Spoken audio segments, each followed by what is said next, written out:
নবী নবী করে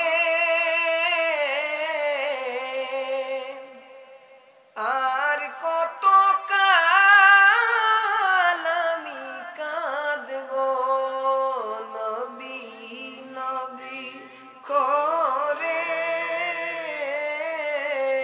আর কত কাল আমি জীবনের জ্বালা যাবে আমার জীবনের জ্বালা যাবে আমার যেদিন নবীকে আমি দেখব ও নবী নবী করে আর কত কাল আমি সবাই পড়ি না নবী নবী করে আর কত কাল আমি দুরূদ ও সালামে মিলাদ ও কিয়ামে দুরূদ ও সালামে মিলাদ ও কিয়ামে নূর নবীকে খুশি রাখবো নবী নবী করে আর কত কাল আমি কাঁদবো বাবা হাত তুলো নবীর মহব্বতে নবী নবী করে আর কত কাল আমি আওয়াজ করে পড়ি না সুবহানাল্লাহ সবাই পড়ি ইয়া রাসূলুল্লাহ ইয়া হাবিবাল্লাহ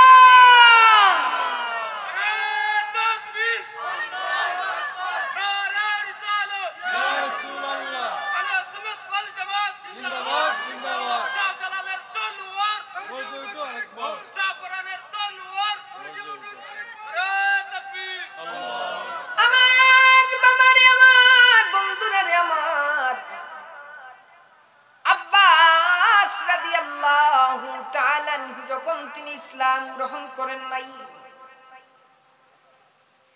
তারা যখন কাফির ছিলেন যখন ঈমান আনেন নাই তখন তাদেরকে বন্দী করিয়া রাখা হয়েছিল উনার কাছে কিছু স্বর্ণ ছিল বেশুকিয়া স্বর্ণ ছিল তিনি বলছেন নবীজি আমার কাছ থেকে ওই স্বর্ণগুলা নিয়ে নিলেন আমি নবীজিকে বললাম ইয়া রাসূলুল্লাহ ইয়া হাবিবাল্লাহ ওই স্বর্ণগুলা কি আমার জরিমানা হয় না ওই স্বর্ণগুলা আপনি জরিমানা বাবদ কেটে নেন এবং আমাকে মুক্তি করে দেন সুবহানাল্লাহ কি বলছেন যে আমি যখন ঈমান আনি নাই তখন আমাকে নবীজি বন্দী করে নিলেন আমার কাছে 20 উকিয়া স্বর্ণ ছিল আমার কাছ থেকে নিয়ে নিলেন আমি নবীজিকে বললাম ইয়া রাসূলুল্লাহ ওই স্বর্ণগুলার কারণে আপনি আমাকে ছেড়ে দেন নবীজি বললেন যে স্বর্ণগুলা তুমি কাফেরদের জন্য ব্যবহার করার জন্য এনেছো ওই স্বর্ণগুলা দিয়া তোমারে আমি মুক্তি দেব না বলি সুবহানাল্লাহ নবীজি বললেন তোমরা এক একজনের জন্য 20 উকিয়া করে তোমরা স্বর্ণ দিতে হবে এক একজনের জন্য কিছু জরিমানা নবীজি ধার্য করলেন এক একজনের জন্য আলাদা আলাদা করে কিতাবের মধ্যে লেখা আছে পৃথক পৃথক ভাবে আল্লাহর নবীজি তাদের উপরে জরিমানা বর্তায়া দিলেন আব্বাস রাদিয়াল্লাহু তাআলা বললেন আপনি আমাকে ছেড়ে দিন এত টাকা তো আমার কাছে নাই আমি কেমনে দিব নবীজি বললেন হে আব্বাস তুমি উম্মে ফজলের কাছে যে তুমি যুদ্ধের মধ্যে মরে গেলে শহীদ হয়ে গেলে তোমার সন্তানাদি নিয়ে যে তাই উনি চলবেন তোমার সন্তানাদির জন্য যে খরচগুলা তিনি খরচ করবেন যেই টাকাগুলা তুমি উম্মে ফজল তোমার স্ত্রীর কাছে দিয়ে এসেছিলে, ওই টাকাগুলা দিলেই তো তোমাকে আমি মুক্তি দিয়ে দেব। বলি সুবহানাল্লাহ। হযরত আব্বাস বলে, নবীজি ও মায়ার নবীজি, আল্লাহু আকবার। আরে আপনারা তো আশিকের রাসূল না, আপনারা কেমন আওয়াজ দেন? উচ্চ আওয়াজে পড়ে আল্লাহু আকবার। হযরত আব্বাস বলে, নবী গো মায়ার নবীজি, ও নবীজি আপনি কেমন করে জানলেন গো নবী? আমি আমার স্ত্রীর কাছে টাকা রেখে এসেছিলাম গো, কিছু অর্থ সম্পদ রেখে এসেছিলাম। আকাশের প্রভু ছাড়া আমি আর আমার স্ত্রী ছাড়া ওই টাকার কথা তৃতীয় কোনো ব্যক্তি জানে না। আপনি কেমনে জানলেন? এবার আব্বাস রাদিয়াল্লাহু তাআলা বললেন, আমি কান্না করলাম, আমার চোখে দিয়া ঝরে দানা পানি পড়তেছে। আমি আমার নবীকে বললাম, ইয়া রাসূলুল্লাহ, নবী গো মায়ার নবীজি, ও নবীজি গো আপনি নিশ্চয়ই আল্লাহর প্রেরিত নবী।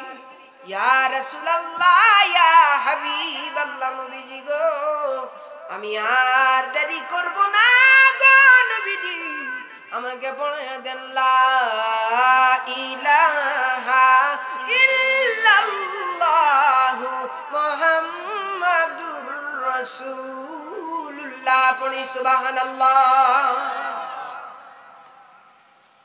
বদরের যুদ্ধের সময় আমার নবীজি সাহাবীদেরকে দেখাচ্ছেন এই জায়গায় কাফেররা মরবে।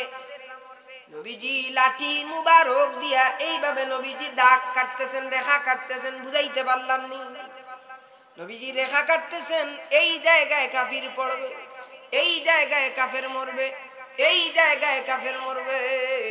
ওমর রাদিয়াল্লাহু তাআলা আনহু, আলী রাদিয়াল্লাহু তাআলা আনহু বলছেন, একটু এক নখ পরিমাণ জায়গার বাহিরে কোনো কাফের মরে নাই। নবী রাহমাতুল লিল আলামিন যেই জায়গার মধ্যে রেখা কাটিয়া দিয়েছেন গো, ঠিক ওই রেখার মাঝেই এক একটা কাফের জাহান্নামের টিকিট পেয়েছে। সুবহানাল্লাহ।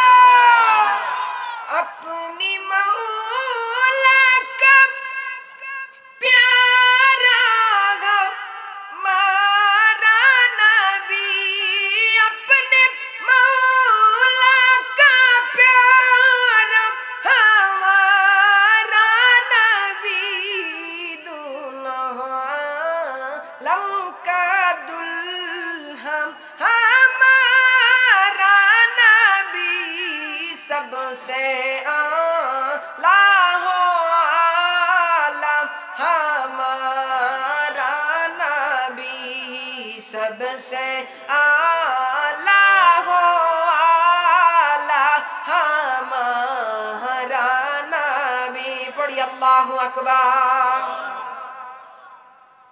এখন নবী গায়েব জানে কি নবী গায়েব জানে না? নবী গায়েব জানে আল্লাহ যতটুকু জানাইছে। সুবহানাল্লাহ। নবী গায়েব জানে আল্লাহ যতটুকু জানাইছে। সুবহানাল্লাহ। ওই নবীর কেমন মর্যাদা আমার আল্লাহ দিলেন গো, যে নবীর হাতে তো বরকত দিলেন। উম্মে মাহবুদের নবীজি যখন হিজরত করতেছিলেন, উম্মে মাহবুদ নামক এক মহিলার বাড়ির মধ্যে নবীজি উঠলেন। সিদ্দিক আকবর সঙ্গে গো। নবীজি বললেন, সিদ্দিক আকবর ওই বাড়ির মালকিনকে তুমি ডাকো, ওই বাড়ির মালকিনকে ডাক দাও। যদি আমরা অনেক তৃষ্ণার্ত, যদি কোনো তরল কোনো জিনিস থাকে তৃষ্ণা মিটানোর জন্য উনি যেন আমাদেরকে দেয়। এবার নবীজির খেয়াল গেল একটা দুর্বল ছাগলের দিকে। পড়ি সুবহানাল্লাহ। বুঝাইতে পারলাম নি বাবা? নবীর খেয়াল গেল একটা দুর্বল ছাগলের দিকে। নবীজি বললেন, আবু বকর, ও আবু বকর, তুমি ওই মহিলা মহিলাকে বলো যে তার যদি ইচ্ছা হয় তাইলে ওই ছাগলের কাছ থেকে আমরা দুধ দোহন করব, পড়ি সুবহানাল্লাহ। এবার উম্মে মাবুদ অবাক হয়ে যায়, ব্যক্তিটা বলে কি, দুর্বল ছাগলটা, যে ছাগলটা দুর্বল হওয়ার কারণে হাঁটিয়া মাঠের মধ্যে ঘাস খাওয়ার জন্য যাইতে পারে না, ওই ছাগল কেমনে দুধ দেবে? উম্মে মাবুদ না করেন, না না, ওই ছাগল তো দুধ দিতে পারবে না, ও তো অনেক দুর্বল, মাঠেও যেতে পারে না। নবীজি আবার বললেন, যদি আপনার ইচ্ছা হয়, আপনি যদি হুকুম দেন, তাহলে ওই ছাগল থেকেই আমি দুধ দহন করবো, বলি সুবহানাল্লাহ। উনি কিছুটা বিরক্ত হয়ে গেলেন, বলেন আচ্ছা আপনারা ওই ছাগলটা থেকে দুধ দহন করে নেন। এবার নবীজি বললেন, আবু বকর তুমি ওই মহিলাকে বলো সে যেন একটা বাটি আমাদেরকে দে, পড়ি সুবহানাল্লাহ। আবারও কিছুটা বিরক্ত হয়ে গেলেন, বললেন আপনি এ কি করতেছেন, এত দুধ দেবে না, আমি জানি দুর্বল একটা ছাগল। এবার একটা ছোট্ট পাত্র দিলেন, নবীজি বললেন এটা যাবে না, বলো একটা বড় পাত্র যেন দে, সুবহানাল্লাহ। ছাগলের কাছে গেলেন গো, নবীজি ছাগলের কুলনের মধ্যে হাত লাগাইতে দেরি, দুর্বল ছাগল দাঁড়াইয়া দুধ দিতে দেরি হইল না, পড়ি সুবহানাল্লাহ, জোরে বলেন না সুবহানাল্লাহ। এবার উম্মে মাবুদ দেখিয়া অবাক হয়ে গেল, বলে যে এই দুর্বল ছাগলটা কোন সময়ে দুধ দিবার কথা নয়, ওই দুর্বল ছাগলটা দুধ দিয়া দিল গো, এই ব্যক্তি নিশ্চয়ই আল্লাহ প্রেরিত নবী ছাড়া, আখেরি জামানার পয়গম্বর ছাড়া দ্বিতীয় কেউ হতে পারে না, বলি সুবহানাল্লাহ।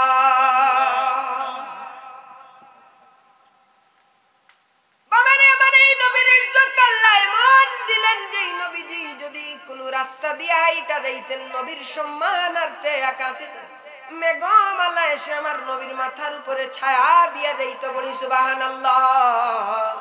নবী যদি শক্ত কোনো পাথরের উপরে পা রাখতেন, তাইলে ওই পাথরটা মোমের মতো গলিয়া যাইত।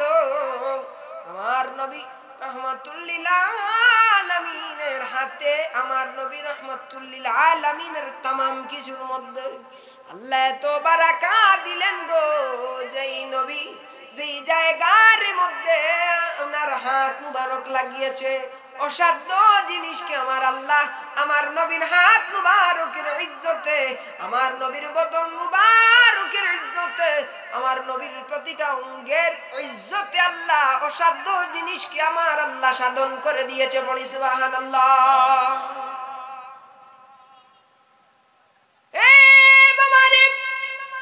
আল্লাহর নবীর হাতের আরেকটা বরকত হলো, সালমান ফারসি রাদিয়াল্লাহু তাআলা আনহু যখন সালমান ফারসি রাদিয়াল্লাহু তাআলা আনহু ঈমান আনার জন্য উনি আল্লাহর নবী রাহমাতুল লিল, উনি সব সময় পণ্ডিতদের কাছে থাকতেন, পণ্ডিতদের সান্নিধ্যে থাকতেন। এক পণ্ডিতকে উনি জিজ্ঞাইলেন যে আপনার সান্নিধ্যের পরে আমি কার কাছে যাব? উনি বললেন সালমান ফারসি রাদিয়াল্লাহু তাআলা আনহুর অনেক লম্বা হায়াত আল্লাহ রাব্বুল আলামিন দিয়েছিলেন। উনি বলছেন আপনার সান্নিধ্যের পরে আমি কার কাছে যাব?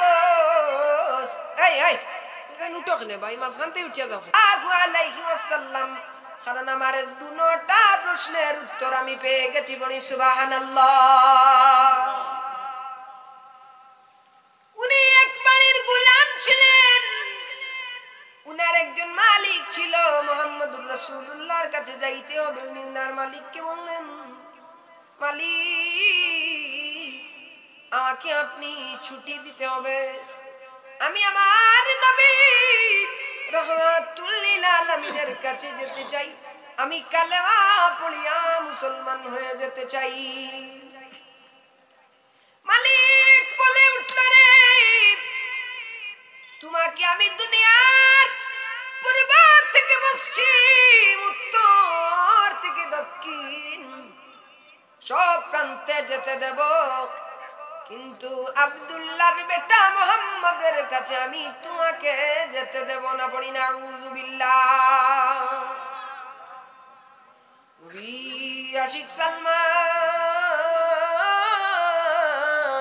ফারসি সুবহানাল্লাহ খেজুর বাগানে পানি দেন আর নবীর বিরহে কান্দেন, এমন কান্না কান্দেন গো খেজুর গাছের বাগানের নিচে পড়িয়া থাকা কাঁটাযুক্ত পাতার উপরে ছটফট ছটফট করে তিনি মাটির মধ্যে গড়াগড়ি দিতে দিতে কান্না করতে থাকেন। বলে সুবহানাল্লাহ। নবীর কানে খবর যায়, আল্লাহর নবী রাহমাতুল লিল আলামিনের কানে খবর যায়। নবীজি খবর পাঠাইলেন, গো আমার আশিক সালমান ফারসি রাদিয়াল্লাহু তাআলা আনহু, আপনি আপনার মুনিবকে বলুন যে কোন শর্তের বিনিময়ে সে আপনাকে মুক্তি করে দেবে। পড়ি সুবহানাল্লাহ। মালিক বলে, তুমি যদি 40 উকিয়া স্বর্ণ আমাকে দিতে পারো এবং 3000 খেজুরের চারা দিতে পারো, এবং শর্ত হলো ওই 3000 খেজুরের চারার মধ্যে যদি একটা চারা নষ্ট হয়ে যায় তাইলে তোমাকে আমি মুক্ত করে দেব না। কঠিন শর্ত দিয়ে দিল। সালমান ফারসি রাদিয়াল্লাহু তাআলা আনহু বলেন, আয় রে হায়, এমন শর্ত দিল, জানি না আমার নবীর দরবারে কি আমি যেতে পারবো। এবার নবীজি সাহাবীদেরকে বললেন, না সাহাবীরা রে, তোমাদের এক ভাইকে মুক্ত করতে হবে, যার যা কিছু আছে তোমরা এনে দাও। সাহাবীরা দান করলেন, যার যা কিছু আছে নবীর কাছে, নবীর দরবারে নিয়ে আসলো। 3000 খেজুরের চারা এক একটা করে বপন করলেন, এক একটা করে বপন করলেন গো। দীর্ঘ সময় লাগে যে খেজুরের চারা উঠতে আমার নবীর হাত মুবারকের ইজ্জতে একই সাথে একই সময়ে রব্বে কায়নাত 3000 খেজুরের চারা তুলে দিলেন। পড়ি সুবহানাল্লাহ। আমরা যদি 5টা লাউয়ের বীজ যদি বপন করি তাহলে থেকে 2টা নষ্ট হয়ে যাবে, কিন্তু 3000 বীজ আমার নবী লাগাইলেন, একটা বীজ নষ্ট হইল না। পড়ি সুবহানাল্লাহ। এবার 40 উকিয়া স্বর্ণ দেওয়ার পালা। ডিমের মতো ছোট্ট একটু টুকরা সোনা নিয়ে আসিয়া বললেন, ইয়া রাসূলুল্লাহ, এটি খনি থেকে পাওয়া গো নবীজি। সালমান ফারসি বললেন, ইয়া রাসূলুল্লাহ, গো মায়ার নবীজি, এই ছোট্ট টুকরা কি 40 উকিয়া স্বর্ণ হবে? নবীজি বললেন, চিন্তা করিও না। নবীজি হাত মুবারক দিয়ে ওই স্বর্ণটা নবীজি ছুঁয়া দিলেন। এখন বললেন, যাও তোমার মালিককে গিয়া বলিও 3000 চাঁদা উঠে গেছে। এখন গিয়া এটা বলিও যে মাপিয়া দেখতে কত উকিয়া স্বর্ণ হয়েছে। পড়ি সুবহানাল্লাহ। ছোট্ট ডিমের মতো স্বর্ণের টুকরা 40 উকিয়া হওয়ার কথা নয়। ছোট্ট ডিমের মতো স্বর্ণের টুকরা 40 উকিয়া হবার কথা নয়। নবীজি হাত মুবারক লাগাইয়া দিলেন। সালমান ফারসির মালিক এটা মাপতে শুরু করলেন। মাপতে দেরি হইল, টার্গেটে 40 উকিয়া হইতে দেরি হইল না। পড়ি সুবহানাল্লাহ। শর্ত পূরণ হয়ে যায়। আল্লাহর নবীর সাহাবী হযরত সালমান ফারসি রাদিয়াল্লাহু তাআলা আনহুর মুক্তির ব্যবস্থা হয়ে যায়। পড়ি সুবহানাল্লাহ। জোরে পড়ি না সুবহানাল্লাহ। এবার ওই সালমান ফারসির মালিক কাফির ব্যক্তির বউ আসিয়া বলে, স্ত্রী আসিয়া বলে, ও স্বামী, আপনি সালমান ফারসিকে থামান। কেন থামাবো?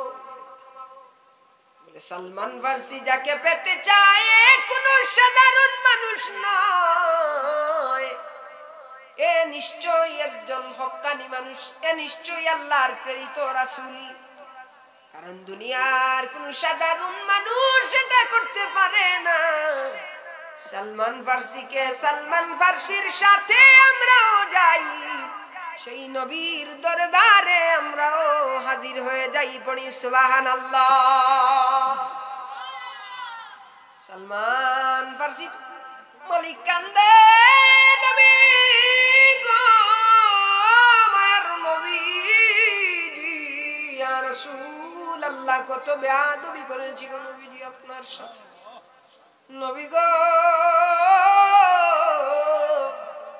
কত বেয়াদবি করেছি আপনার সাথে গো নবী, আর দেরি করব না গো নবীজি, আমাদেরকে পড়া দিন লা ইলাহা ইল্লাল্লাহু মুহাম্মাদুর রাসূলুল্লাহ। দুই হাত তুলে পড়ি না সুবহানাল্লাহ।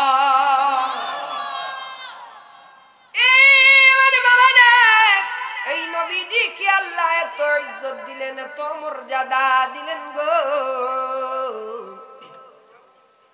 এই নবী রহমাতুল লিল আলামিন হাত তুলেছেন, আকাশের চন্দ্রকে আল্লাহ ডুবাক করে দিয়েছেন। যেই নবীজি হাত দিয়ে ইশারা করেছেন, ডুবন্ত সূর্য আল্লাহ তুলে দিয়েছেন।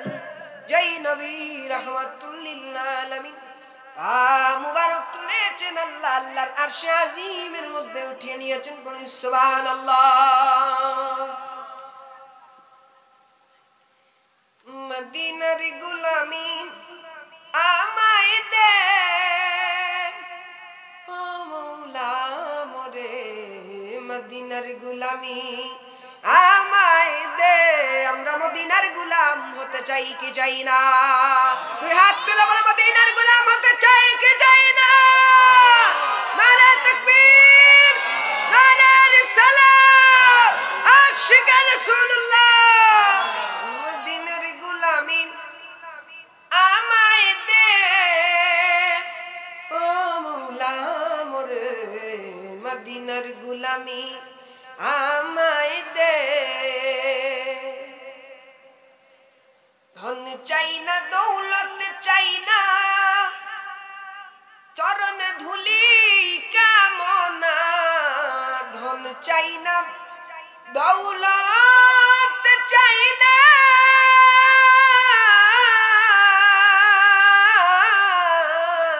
ধন চাই না, দৌলত চাই না, চরণে ধুলি কামনা। ভাঙা তকদির জুড়া লাগাই দে ও মৌলা মোরে, মদিনার গোলামি আমায় দে। মোহব্বত পড়ি, মদিনার গোলামি আমায় ও মৌলা মোরে, মদিনার গোলামি, হে মদিনার গোলামি আমায় দে ও মৌলা মোরে, মদিনার গোলামি। যেই নবীজির ইশারাতে, সুবহানাল্লাহ, যেই নবীজির ইশারাতে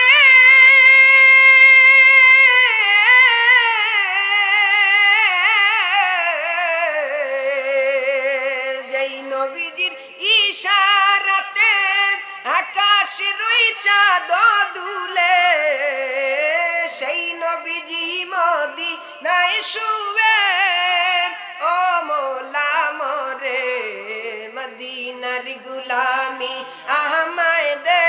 আওয়াজ করে পড়ি, মদিনার গোলামি আমায় মোরে, মদিনার গোলামি আমায় দে, মদিনার গোলামি আমায় ও মৌলা মোরে, মদিনার গোলামি আমায়। কত আশিক যায় মদিনায়, নূর নবীকে সালাম জানা। ইয়া রাসূলুল্লাহ, আশিক যায় মদিনা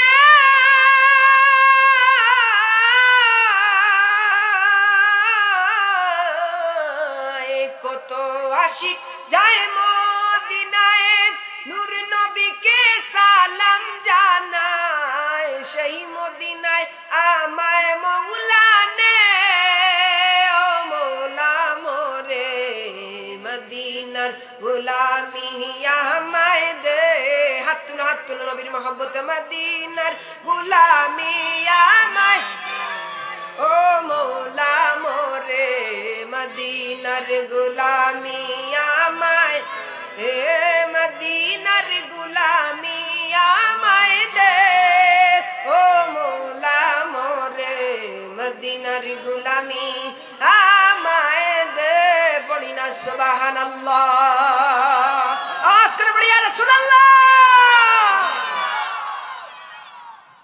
ভালো লাগতেছে না খারাপ লাগতেছে বাবাজি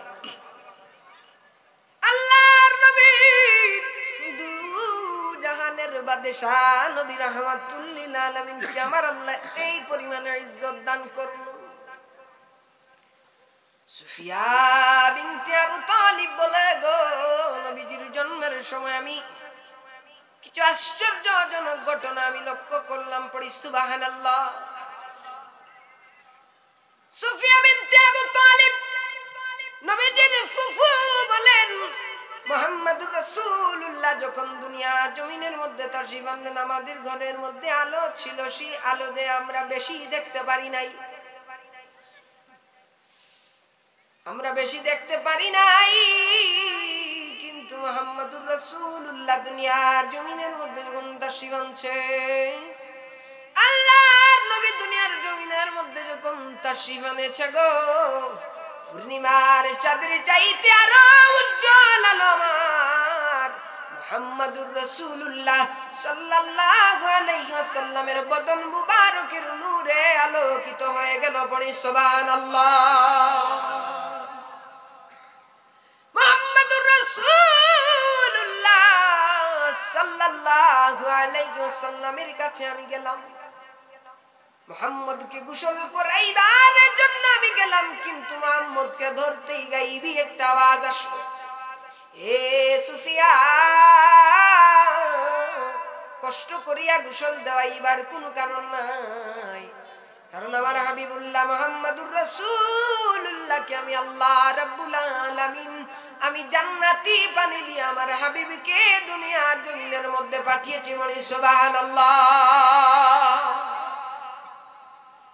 সুফিয়া বিনতে আবু তালিব তিনি বলতেছেন মুহাম্মদুর রাসূলুল্লাহ সাল্লাল্লাহু আলাইহি ওয়াসাল্লামের কাছে আমি গেলাম একটা জিনিস থেকে আমি অবাক হয়ে গেলাম দুনিয়ার तमाम শিশুর শরীর থেকে রক্ত পাওয়া যায় तमाम শিশু যখন জন্মগ্রহণ করে গো শরীর থেকে দুর্গন্ধ বাহির হয় কিন্তু মুহাম্মদুর রাসূলুল্লাহ সাল্লাল্লাহু আলাইহি ওয়াসাল্লামের কাছে মন গ্রাণ আমি পাইলাম যেই গ্রাণ জীবনে কোনদিন আমার শুকা হয় নাই পড়ি সুবহানাল্লাহ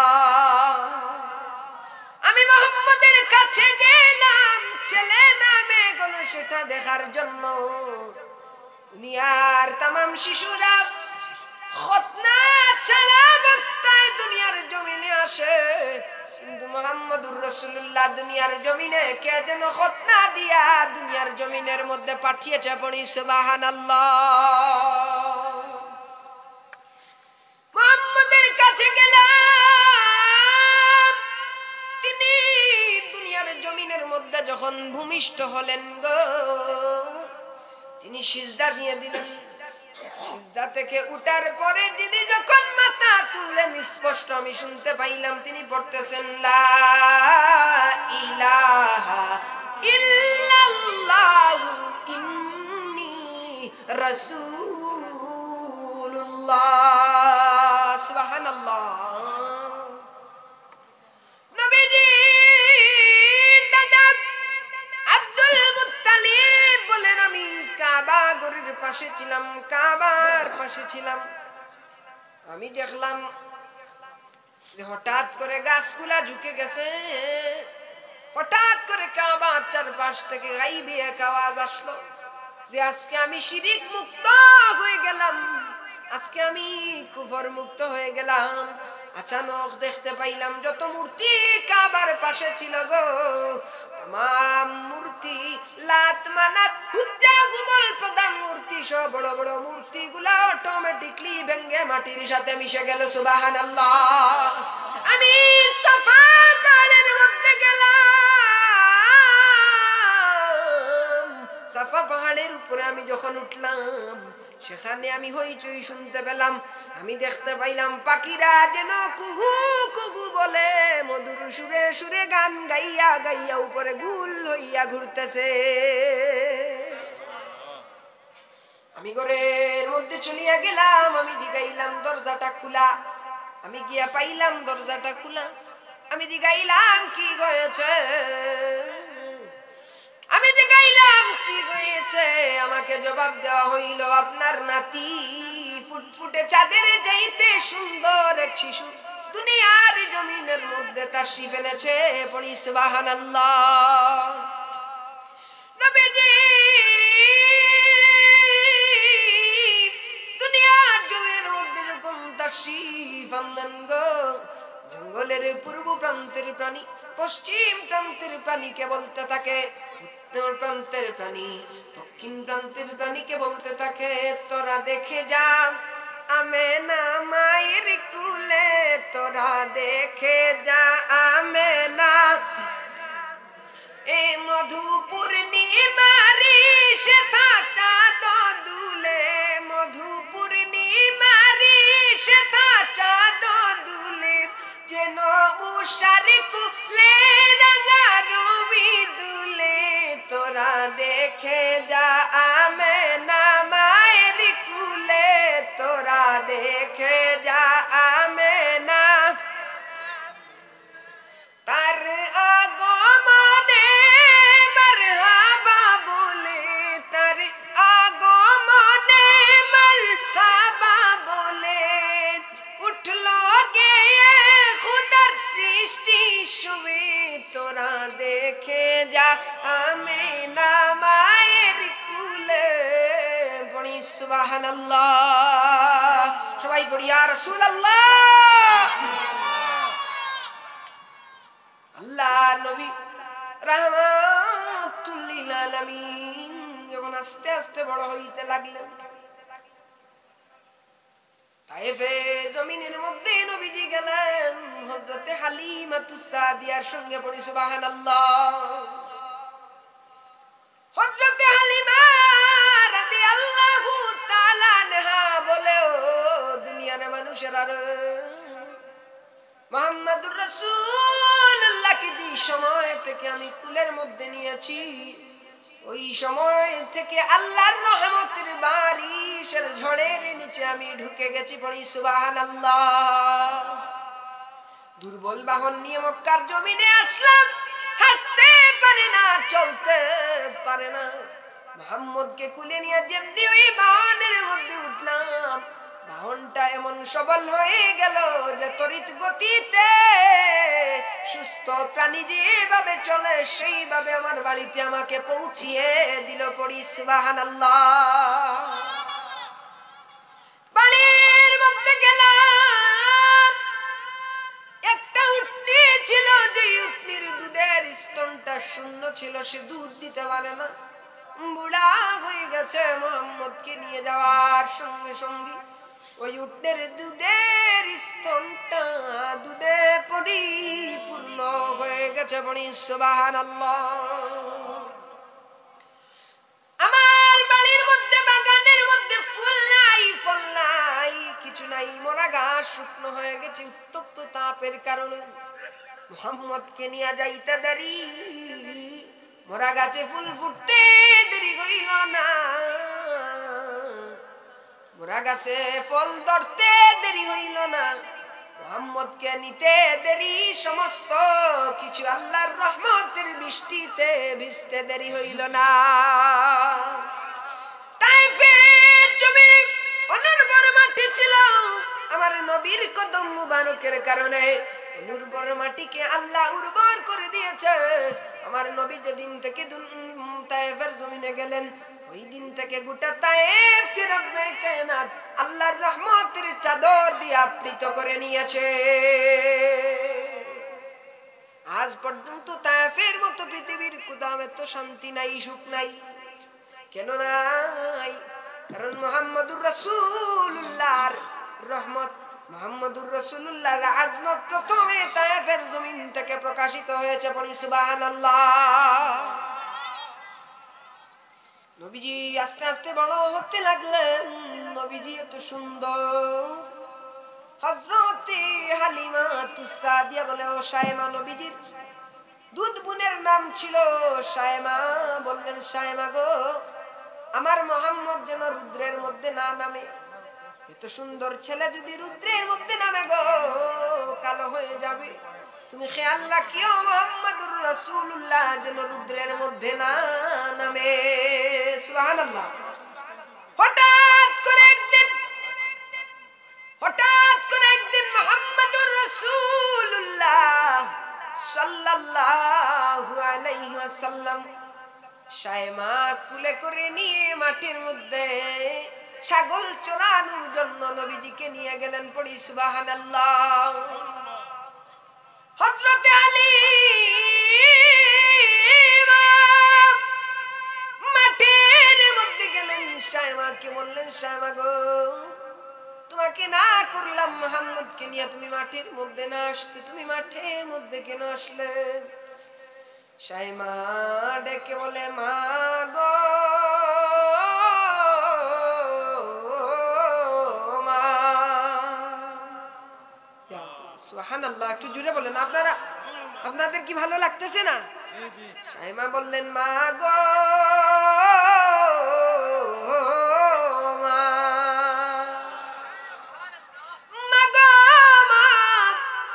কসম করে বলি, আল্লাহি, আল্লাহর কসম করে বলি, বাড়ি থেকে নিয়ে মাঠ পর্যন্ত আসলাম, যত সময় পর্যন্ত আসলাম, হাঁটিয়া হাঁটিয়া আসলাম গো।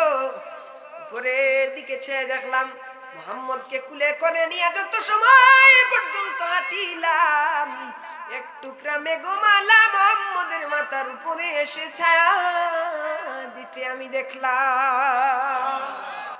রাস্তা দিয়া নূরের নবী হতেন চলমান, রাস্তা দিয়া নূরের নবী হতেন চলমান। খুদার হুকুম পেয়ে মেঘে, খুদার হুকুম পেয়ে মেঘে ছায়া করতো দান। বলো নবীজি ঈমান, শুনো তাহার শান। সবাই পড়ি, নবীজি ঈমান, শুনো তাহার। ওরে যেই নবীজির আগমনে কাবা ঝুঁকে সেজদা করে, যেই নবীজির আগমনে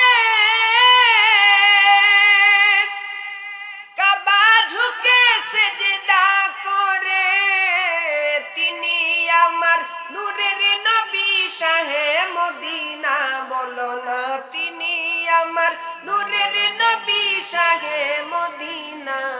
একজন প্রেমিকা ছিল গো সোনার মদিনা, একজন প্রেমিকা ছিল গো সোনার। ওরে যার প্রেমেতে দুরুদ পড়েন, যার প্রেমেতে দুরুদ পড়েন স্বয়ং রাব্বানা। একজন প্রেমিকা ছিল গো সোনার মদিনা, একজন প্রেমিকা ছিল গো সোনার মদিনা। বলি সুবহানাল্লাহ।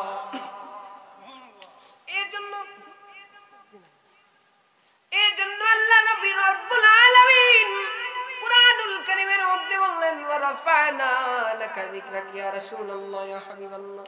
নবীজি গো, আপনি রাহমাতুল লিল আলামিনের শানকে আমি আল্লাহ রাব্বুল আলামিন উপরে উঠিয়েছি। বলি সুবহানাল্লাহ।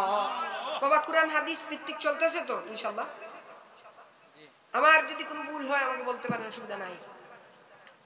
ভুল হতে পারে, আমি মানুষ, ছোট্ট মানুষ,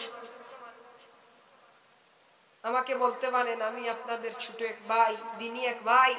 ফোন দিয়ে বলেন, টেলিফোন করে বলেন, রাফি রাহাত তোমার ভুল হয়েছে, আমি শুধরাবার চেষ্টা করি।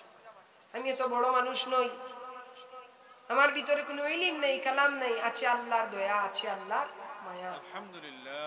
নবীজির শানে রিসালাতের উপরে আলোচনা করতেছি, আমাকে যদি সারা রাত এখানে বসিয়ে রাখা হয় ইনশাআল্লাহ আমি পারবো, ইনশাআল্লাহ, ইনশাআল্লাহ, আল্লাহ চাহে তো পারবো। এত সময় ধরে আলোচনা করতেছি, পারতেছি না? এটা কি আল্লাহর দয়া না? আমার মতো মানুষ, ছোট্ট মানুষ, এরকম আলোচনা করা কি সম্ভব? এটা হচ্ছে আল্লাহর দয়া।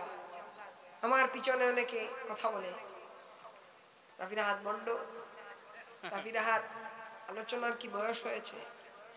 আলহামদুলিল্লাহ, আমি হিজ কমপ্লিট করেছি 2022 সালে, কারিয়ানা কমপ্লিট করেছি 2024 সালে। বর্তমানে আমি আলিম দ্বিতীয় বর্ষে পড়তেছি, অর্থাৎ ইন্টার সেকেন্ড ইয়ারে পড়তেছি। দাখিল পাশ করেছি, আলহামদুলিল্লাহ, ভালো গ্রেডে পাশ করেছি। তো এটা আল্লাহর দয়া। আমার আলোচনা করার পারদর্শিতা ছিল আমি যখন ছোট্ট ছিলাম, ওই ছোট্ট বয়স থেকে এই নিয়ামতটা আল্লাহ আমাকে দিয়ে দিয়েছে, আলহামদুলিল্লাহ। কারণ মানুষের সামনে কথা বলতে অনেকে পারেন না, ভয় পেয়ে যান। আমি অনেক বড় বড় ইলিমওয়ালা শিক্ষিত মানুষ দেখেছি, মানুষের সামনে কথা বলতে পারেন না, ভয় পেয়ে যান, মাইকের সামনে আসলে সবকিছু ভুলে যান। কিন্তু ছোট্ট বয়স থেকে আমি বক্তৃতা দিতে পারদর্শী। যদি চাইতে পারতাম, যদি ধান্দা থাকতো, তাহলে ক্লাস 6-এ যখন পড়ি শিশু বক্তা এনে আমাকে বসিয়ে দিতেন, লক্ষ লক্ষ মানুষ হতো, পকেটে লক্ষ লক্ষ টাকা ঢুকতো, আমার বিল থাকতো 80,000 90,000। জিজ্ঞাসা করেন, উনি আমাকে ফোন দিয়েছেন, আমি কি বলেছি আমার 10,000 12,000 লাগবে? উনাকে জিজ্ঞেস করেন আপনারা, উনি আছেন। আমি বলেছি যা পারেন দিয়ে দিবেন, কোনো সমস্যা নেই। আমি আমার নবীকে ভালোবাসি, আমি আমার আল্লাহকে ভয় করি, আমি আমার আল্লাহকে ভয় করি, আমি নবীজিকে মহব্বত করি। এই বছর অনেক প্রোগ্রাম করেছি, আমি শানে রিসালতের উপরে আলোচনা করতেছি, আলহামদুলিল্লাহ, আলহামদুলিল্লাহ। প্রতিদিন 10টা 12টা করে মুআজ্জাজা আমি রাসূলুল্লাহর শানে গাই। আল্লাহ আমাকে কবুল করুন, সবাই পড়ি আমিন, আমিন। তো যেই কথা ছিলাম, আমার ভুল হতে পারে, 2 ঘন্টার মধ্যে আমার স্লিপ হতে পারে। আপনি আমাকে ফোন দিয়ে বলুন যে তোমার ভুল হয়েছে, আমার বিরুদ্ধে পোস্ট পাস্ট এগুলা দিয়ে তো আমাকে ছোট করা কোনো মানেই হয় না। আমাকে ছোট করতে পারবে না, আমার ইজ্জত নষ্ট করতে পারবে না। কারণ আল্লাহর রহমত ছাড়া, আল্লাহর দয়া ছাড়া রাফি রাহাত এই চেয়ারে লক্ষ মানুষের সামনে কথা বলা শিখে নাই। ঠিক। রাফি রাহাত এই মজলিসে বসে আপনাদেরকে নিয়ে কুরআন হাদিস থেকে আলোচনা করতেছে, এটা আল্লাহর দয়া। এটা আল্লাহর দয়া ছাড়া আর কিছুই হতে পারে না। সুতরাং আমার বিরুদ্ধে কথা বলে কোনো লাভ নাই, কারণ আল্লাহর দয়া রাফি রাহাতের উপরে আছে, আল্লাহর দয়া আছে। অনেকে বলেন কণ্ঠসুর হলেই বক্তৃতা দেওয়া যায়, কণ্ঠসুর হলেই ওয়াজ। তো আমার চাইতে কত সুরালা এখনো বাংলাদেশে আছে না নাই? কিন্তু এই জায়গায় এনে বসান, দেখি কত সময় আলোচনা করতে পারে। আমার পাশে আমার উস্তাদ সমতুল্লাহ আলেমা দিন বসে আছে, সামনে পাশে অনেক আলিম উলামা হাফিজে কুরআন আছেন। আমি কি কুরআনের আয়াতের বাইরে কিছু বলেছি? হাদিসের বাইরে কিছু বলেছি? আমি তো বলি না। হাসি তামাশাও আমি জানি, আমি কি হাসি তামাশা করেছি? একবারও কি হাসি তামাশা করেছি? তাহলে কেন আমার বিরুদ্ধে এরকম কথা বলা হচ্ছে? আমি রাসূল চাই, আমি আল্লাহ চাই, কারো বিরুদ্ধে আমি কথা বলি না। আমি আমার নবীজির শানে দিয়ে যাই, কথা বলেন ঠিক কিনা? আলহামদুলিল্লাহ, এ পর্যন্ত আমি রাসূলুল্লাহর শানে অনেকগুলা নাচ শরীফ লিখেছি, আলহামদুলিল্লাহ। নবীর শান, দুনিয়ার জমিনে যত মানুষ নবীজির শান পর্যন্ত গেয়েছে, নবীজির শান পর্যন্ত গেয়েছে, এদেরকে আল্লাহ দামি করে নিয়েছে। আমি আমার আল্লাহর দয়ার ভিখারি, আমি আমার নবীর প্রেমের ভিখারি। আমি রাসূল চাই, আল্লাহ চাই, দুনিয়ার কিছুই আমি চাই না। আমি যদি টাকা চাইতাম, আমি গান গাইতে পারদর্শী, আমি গান গাইতে পারতাম। আজকে যদি গানের স্টেজে রাফি রাহাত গান গাইতো, লক্ষ মানুষের সমাগম হয়ে যেত, রাফি রাহাতের সেলিব্রিটিত্ব থাকতো, রাফি রাহাতের পিছনে অনেক গান থাকতো। কিন্তু আমি এই পথে যাই নাই, আমার কণ্ঠ সুন্দর, আমি চাইলে গান গাইতে পারতাম। কিন্তু কেন আমার নবীর মহব্বতে নবীর শান গাই? নবীর মহব্বতে কেন আমি শান গাই? সুতরাং বিরোধিতা করে কোনো লাভ নাই। যতদিন পর্যন্ত আল্লাহর মেহেরবানি রাফি রাহাতের উপরে আছে, কেউ আমার কিছু করতে পারবে না ইনশাআল্লাহ। আল্লাহ পাক যেন আমাকে দুশমন থেকে দূরে রাখেন, সবাই পড়ি আমিন, আমিন।